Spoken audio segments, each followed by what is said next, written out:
ఢిల్లీ పర్యటనలో ఉన్న Telangana CM Revanth Reddy deputy CM Bhatti Vikramarka ప్రధాని నరేంద్ర మోదీతో భేటీ అయ్యారు. కేంద్రం నుంచి రావాల్సిన నిధులు, ప్రాజెక్టులపై చర్చించారు. కేంద్రం నుంచి అందాల్సిన సహకారంపై వినతి పత్రం అందించారు. అంతకుముందు కేంద్ర హోంమంత్రి అమిత్ షాతో కూడా భేటీ అయ్యారు రేవంత్ రెడ్డి, భట్టి విక్రమార్క. తెలంగాణ రాష్ట్ర అభివృద్ధికి సంబంధించిన పలు అంశాలపై చర్చించారు. ఈ సమావేశంలో తెలంగాణ సీఎస్, డీజీపీ కూడా పాల్గొన్నారు. మరికొందరు కేంద్ర మంత్రుల్ని కూడా Telangana CM, deputy CM కలవనున్నారు.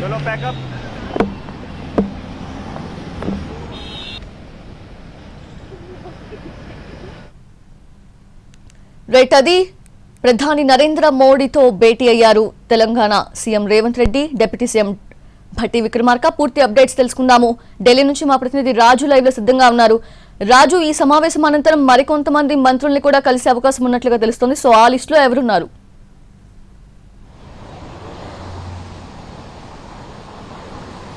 Yes సౌజన్య, ప్రస్తుతం దేశ ప్రధాని నరేంద్ర మోడీతో తెలంగాణ ముఖ్యమంత్రి రేవంత్ రెడ్డి, ఉప ముఖ్యమంత్రి భట్టి విక్రమార్క ఇద్దరు కూడా సమావేశమయ్యారు. ఈ సమావేశంలో తెలంగాణ రాష్ట్రానికి కేంద్రం ఏ విధంగానైతే ఆర్థికంగా లేదంటే ఇతర ప్రాజెక్టుల రూపంలో కావచ్చు, గ్రాంట్ల రూపంలో కావచ్చు ఇవ్వాల్సినటువంటి సహకారం ఏంటి అనే దాని మీద ప్రత్యేకంగా ఒక విజ్ఞప్తి కూడా చేసినట్టుగా తెలుస్తుంది. ఇక మరోపక్క మనం చూడొచ్చు, అంటే ఏదైతే ప్రధానమంత్రి నరేంద్ర మోడీ నివాసం ముందున్నామో లోక్ కళ్యాణ్ మార్గ్ ఇది.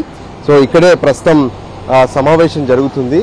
అయితే ఇప్పటి వరకు ఏ విధంగానైతే అంటే గతంలోనే ఒకసారి అంటే ఎప్పుడైతే తెలంగాణకు ముఖ్యమంత్రిగా రేవంత్ రెడ్డి బాధ్యతలు చేపట్టారో ఆ సమయంలోనే మొదట ఇటు ప్రధానమంత్రి నరేంద్ర మోడీని కలిసి రాష్ట్రానికి కావాల్సినటువంటి పలు అంశాలపైన కూడా ప్రత్యేకంగా విజ్ఞప్తి చేయడం జరిగింది. అయితే ఎన్నికలు వాటి వల్ల అవన్నీ కూడా సాధ్యం కాలేదు. గత వారం సైతం పెద్ద ఎత్తున అంటే కేంద్ర మంత్రులను కలిసినటువంటి పరిస్థితి కనిపించింది. నితిన్ గడ్కరీ, మనోహర్ లాల్ ఖట్టర్, దాంతోపాటు ఇతర మంత్రులను కూడా, రక్షణ మంత్రిని కూడా కలవడం జరిగింది. ఈ సందర్భంగా ప్రధానంగా రాష్ట్రం నుంచి విజ్ఞప్తి చేస్తున్నటువంటి అంశాల్లో కీలకంగా చూస్తే రాష్ట్ర విభజనకు సంబంధించినటువంటి చట్టంలో ఉన్నటువంటి అంశాలు, అంటే 9వ షెడ్యూల్ కావచ్చు, 10వ షెడ్యూల్ కావచ్చు, ఈ రెండు షెడ్యూళ్లలో ఉన్నటువంటి అంశాలను ప్రధానంగా వెంటనే పరిష్కరించాలనే విషయాన్ని ప్రధానమంత్రి దృష్టికి తీసుకెళ్లినట్టుగా తెలుస్తుంది. ఇంకా మరోపక్క ఏదైతే ఇప్పటి వరకు అంటే ముఖ్యంగా చూస్తే పాలమూరు రంగారెడ్డి ప్రాజెక్ట్ ఏదైతే ఉందో ఈ ప్రాజెక్టుకు జాతీయ హోదా కల్పించాలని కోరుతున్నారు. అంటే ఎప్పుడైతే రాష్ట్ర విభజన జరిగిందో ఆంధ్రప్రదేశ్లోను తెలంగాణలోను ఒక్కో ప్రాజెక్టుకు జాతీయ హోదా ఇస్తామని చెప్పి విభజనలో చెప్పారు. దానికి అనుగుణంగానే ఇప్పుడు ఆంధ్రప్రదేశ్లో పోలవరం ప్రాజెక్టుకు జాతీయ హోదా ఇచ్చారు. కానీ తెలంగాణలో ఏదైతే అటు పాలమూరు రంగారెడ్డి ప్రాజెక్టు ఉందో దీనికి జాతీయ హోదా ఇవ్వాలని చెప్పి కూడా అటు రాష్ట్రం నుంచి ఒక డిమాండ్ కనిపిస్తుంది. ఇంకా మరోపక్క 9వ షెడ్యూల్, 10వ షెడ్యూల్లో ఉన్నటువంటి కొన్ని విభజనకు సంబంధించినటువంటి రెండు రాష్ట్రాలకు సంబంధించినటువంటి ఆస్తుల విషయంలో కూడా ఇంకా పంపకాలు జరగలేదు. ఆ విషయంలో కూడా ఒక స్పష్టమైనటువంటి అంశాన్ని తీసుకురావాలని చెప్తున్నారు. ఇంకా దాంతోపాటు ముఖ్యంగా చూస్తే గ్రాంట్స్, అంటే ప్రతి ఏటా కూడా ఏ విధంగానైతే గ్రాంట్స్ ఉంటాయో కేంద్రం నుంచి రావాల్సినటువంటి గ్రాంట్స్, ఆ గ్రాంట్స్ విడుదల అనేది గత కొన్నేళ్లుగా ఆగిపోయింది. అంటే గత ప్రభుత్వం సరిగ్గా కేంద్ర ప్రభుత్వంతో సరైనటువంటి సంప్రదింపులు జరపలేదు. దానివల్లే ఇదంతా జరిగింది. మేము ఎటువంటి భేషజాలకు పోకుండా కేంద్ర ప్రభుత్వంతో ఎప్పటికప్పుడు సంప్రదింపులు జరుపుతున్నాము. దానికి అనుగుణంగానే తెలంగాణకు రావాల్సినటువంటి గ్రాంట్స్ ఏవైతే ఉన్నాయో ఆ గ్రాంట్స్ అన్నింటినీ కూడా వెంటనే విడుదల చేయాలని చెప్పి కూడా అటు ప్రధానమంత్రి నరేంద్ర మోడీని తెలంగాణ ముఖ్యమంత్రి రేవంత్ రెడ్డి, దాంతోపాటు ఉప ముఖ్యమంత్రి డిప్యూటీ సీఎంగా ఉన్నటువంటి భట్టి విక్రమార్కనే ప్రస్తుతం ఆర్థిక మంత్రి కూడా.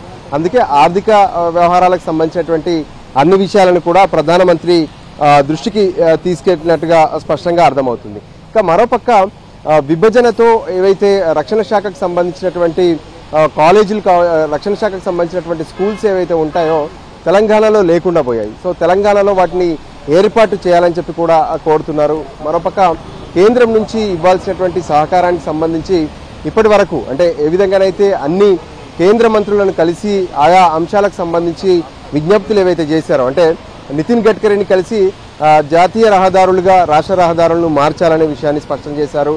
అంతేకాదు త్రిబుల్-ఆర్కి సంబంధించి అంటే రీజనల్ రింగ్ రోడ్డుకు సంబంధించినటువంటి విషయంలో కూడా త్వరితగతిన నిర్ణయాలు తీసుకోవాలి, దానికి సంబంధించినటువంటి ప్రక్రియను పూర్తి చేయాలని చెప్పి కూడా కోరారు. మరోపక్క నేషనల్ హైవేస్ ఏవైతే ఉన్నాయో హైవేలో ఉన్నటువంటి కొన్ని ఇబ్బందులను సైతం కేంద్ర మంత్రి దృష్టికి తీసుకెళ్లారు. సో ఈ రక్షణ శాఖలో కూడా చాలా అంశాలు ఉన్నాయి. కంటోన్మెంట్ ఏరియాలో ఉన్నటువంటి కొన్ని ఎకరాల స్థలాలను రాష్ట్ర ప్రభుత్వానికి బదిలీ చేయాలి. దానివల్ల సికింద్రాబాద్ ఏదైతే ప్యారడైజ్ నుంచి షామీర్పేట్ వైపు వెళ్ళేటటువంటి దారులు ఏవైతే ఉన్నాయో, మేడ్చల్ వీటి మీదుగా వెళ్ళేటటువంటి దారులకు స్కైవేలు హైవేలను నిర్మించడానికి వీలవుతుందని చెప్పి కూడా స్పష్టం చేశారు. మరోపక్క మెహదీపట్నంలో ఉన్నటువంటి రైతు బజార్ వద్ద స్కైవేను నిర్మిస్తున్నాము. ఆ పక్కనే ఉన్నటువంటి రక్షణ శాఖకు సంబంధించినటువంటి స్థలాలను కూడా రాష్ట్రానికి బదిలీ చేయాలని చెప్పి కోరారు. ఈ విధంగా ఎన్నో అంశాలను అటు ప్రధానమంత్రి దృష్టికి తీసుకెళ్తున్నటువంటి పరిస్థితి కనిపిస్తుంది. అంతేకాదు ఇతర మంత్రుల దృష్టికి తీసుకెళ్లినటువంటి పలు అంశాలను కూడా ప్రధానమంత్రి దృష్టికి తీసుకెళ్లి వీలైనంత త్వరగా తెలంగాణ రాష్ట్రానికి మేలు కలిగేలా, తెలంగాణ రాష్ట్రం అభివృద్ధి చెందేలా కేంద్ర ప్రభుత్వం పూర్తి స్థాయిలో సహకరించాలని చెప్పి ప్రత్యేకంగా విజ్ఞప్తి చేసినట్టుగా తెలుస్తుంది. అంతేకాదు కొద్దిసేపటి క్రితమే అంటే 11:30 గంటల సమయంలో కేంద్ర హోంశాఖ మంత్రి అమిత్ షాను కూడా కలిశారు. ఆ సందర్భంగా రాష్ట్రానికి ఏదైతే అటు ఐఏఎస్ ఐపీఎస్ల అలొకేషన్ అనేది కావాలి, కొత్త వాళ్ళను కేటాయించాలని చెప్పి కూడా కోరారు. అదే విషయాన్ని ప్రధానమంత్రి దృష్టికి కూడా తీసుకెళ్లినట్టుగా తెలుస్తుంది. సో ఓవరాల్గా కూడా కేంద్రం ఏ విధంగానైతే అంటే ఇప్పుడు వాళ్ళు ఇచ్చేటటువంటి సహకారాన్ని బేస్ చేసుకొని ఇప్పటికే చెప్తున్నారు. తెలంగాణ ముఖ్యమంత్రి కావచ్చు, ఆర్థిక మంత్రి, గత ప్రభుత్వం పూర్తిగా రాష్ట్రాన్ని ఆర్థికంగా దివాలా తీసింది. ఖచ్చితంగా ఇది ఆర్థికంగా నిలదొక్కాలంటే కేంద్రం నుంచి రావాల్సినటువంటి గ్రాంట్స్ కావచ్చు, నిధులు కావచ్చు, ఇవన్నీ కూడా త్వరితగతిన విడుదల కావాల్సినటువంటి అవసరం ఉందని చెప్పి అభిప్రాయపడుతున్నారు. దానికి అనుగుణంగానే కేంద్రం వీలైనంత త్వరగా తెలంగాణకు రావాల్సినటువంటి గ్రాంట్స్ నిధులను విడుదల చేయడమే కాకుండా ఆర్థికంగా సహకరించాలనే విషయాన్ని కూడా స్పష్టం చేసినట్టుగా తెలుస్తుంది. దానికి అనుగుణంగానే గతంలోనే ఆర్థిక మంత్రి నిర్మలా సీతారామన్తో ప్రత్యేకంగా రాష్ట్ర ఆర్థిక మంత్రిగా డిప్యూటీ సీఎంగా ఉన్నటువంటి బట్టి విక్రమార్క సైతం భేటీ అయ్యారు. అప్పుడు ఇచ్చినటువంటి ఏవైతే రిప్రజెంటేషన్స్ ఉన్నాయో అన్ని కూడా ఇప్పుడు అటు ప్రధానమంత్రి దృష్టికి తీసుకెళ్తున్నారు. ఆ తర్వాత ఇతర ఎవరైనా కేంద్ర మంత్రులు సమయం ఇస్తే వాళ్ళని కూడా కలిసే అవకాశం అయితే స్పష్టంగా కనిపిస్తుంది. మొత్తానికి తెలంగాణ రాష్ట్ర అభివృద్ధికి కేంద్రం నుంచి సహకారం కావాలి. దానికి కావాల్సినటువంటి నిధులను మంజూరు చేయడమే కాకుండా పలు కీలక అంశాల్లో కూడా కేంద్రం సహకరిస్తూ నిర్ణయాలు తీసుకోవాలని చెప్పి అటు ప్రధానమంత్రిని కోరినట్టుగా తెలుస్తుంది. ఇంకా సమావేశం అయితే కొనసాగుతూనే ఉంది. సౌజన్య. Raju, thank you. Thanks for the live updates.